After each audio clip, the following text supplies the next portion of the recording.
Well, you asked questions about a comment from him about Miss Arias' truthfulness when she was a teenager. Yes. And so Mr. Arias is talking about a time when Jodi was around 14, right? Correct.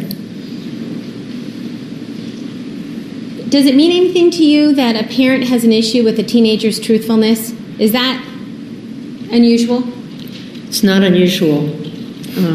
People with teenagers know it's not unusual. So would you take that into consideration in whether or not Miss Arias was truthful during her lifetime prior to June 4th? No. I mean, my understanding is that it was more sins of omission than commission, that she didn't directly lie as much as she didn't tell them what was going on. All right. And this was, again, back when she was 14. Right.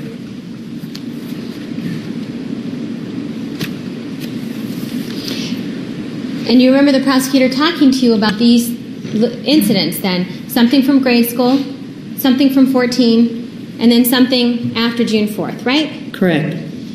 And that was in response to your comments about no indication of Miss Arias being untruthful prior to June 4th, right? Correct. Anything that the prosecutor said to you change your mind about her truthfulness? No. He was talking about isolated instances. He was not talking about patterns that you could trace. And I didn't take isolated instances from Mr. Alexander's background and hold that up and say. Sustained.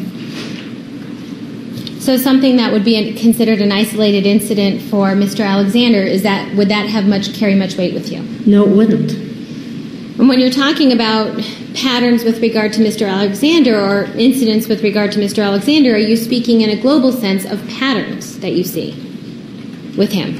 Currently? Currently. Okay, yes, I'm talking about patterns that I see over the time that he was in relationship with Miss Arias that appeared to have been present before.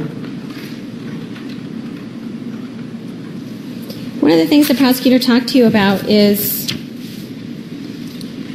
your continuum, right? We've been over this. And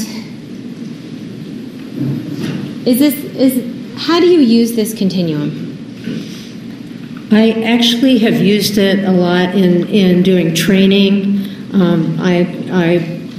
I use it in conjunction with Michael Johnson's work and Amy Holdsworth Monroe and Gregory Stewart's work. And what I do is explain to people about sort of a context of abusive behavior, a range of abusive behavior. And if I have enough time, I show them a video clip and then ask them to break up into groups and assess and create interventions for people so that they begin to look at this range of behaviors and what might be effective ways of intervening with folks to help them out. And then we come together and we do a case conference together. So I use this more in training. I have used it. I used it in one child custody case where there was a situation of flight risk and dual passports because the judge really thought about domestic relevance, speculation. Sustained. Did you use this in another case before?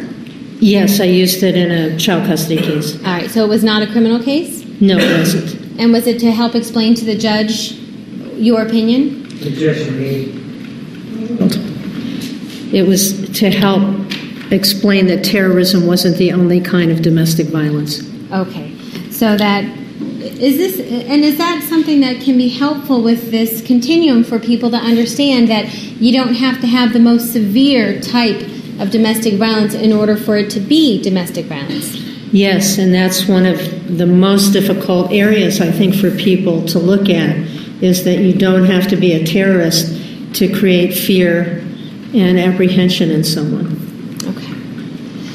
One of the things that the prosecutor talked to you about is sexual humiliation and degradation. Do you remember that? Yes. And he was asking you questions about whether or not Mr. Alexander would fit into that category that he was sexually humiliated and degraded, right? Correct. You remember being asked questions about something that Mr. Alexander said during one of his tirades with Miss Arias about feeling like a dildo with a heartbeat. Yes. And you talked about that there was much more in that tirade versus just that statement, right? Correct. And so, having just that statement alone, can you place him and say that he is sexually humiliated and degraded from that single statement? No, I can't. Why not? Because it's one statement, and because I've seen a history of their sexual relationship, and it doesn't appear that he has felt sexually humiliated or degraded by Miss Arias's behavior. All right. Did you review an email from Lisa Andrews to Mr. Alexander? Yes. And in that email, was she talking about their sexual contact between the two of them? Yes, she was. And was she talking about being uncomfortable? She was talking about feeling like maybe she was used and maybe he cared more about her body than her. Yes. Okay. And do you remember the prosecutor asking you questions that somehow in this email Mr. Alexander was the one who was sexually humiliated because Miss Andrews somehow went too far with him? Yes. Objection, Mr. President. Question. Approach. May continue. And you're aware that Miss Andrews, at the time that Mr. Alexander was dating her, was about 10 or 11 years younger than he was? Yes. And when she had this discussion with him about going too far, did she take some of the blame for him kissing her and him having contact with her? Objection, lack of foundation. Source. Sustained. Did you review an email from Miss Andrews? Yes, I did. Okay. May I approach? Showing you Exhibit 385. Second paragraph.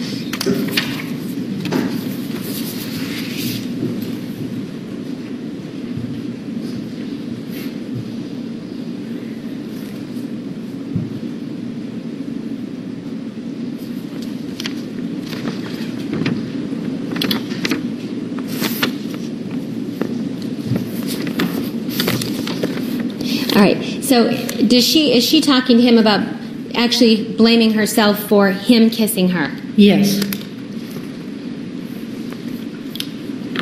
And throughout the conversation that you've reviewed between Miss Andrews and Mr. Alexander, is she talking about, as you said before, feeling used and that he thinks of sex too much?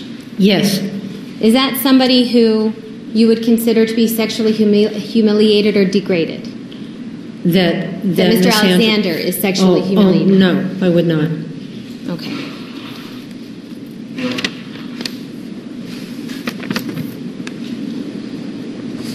And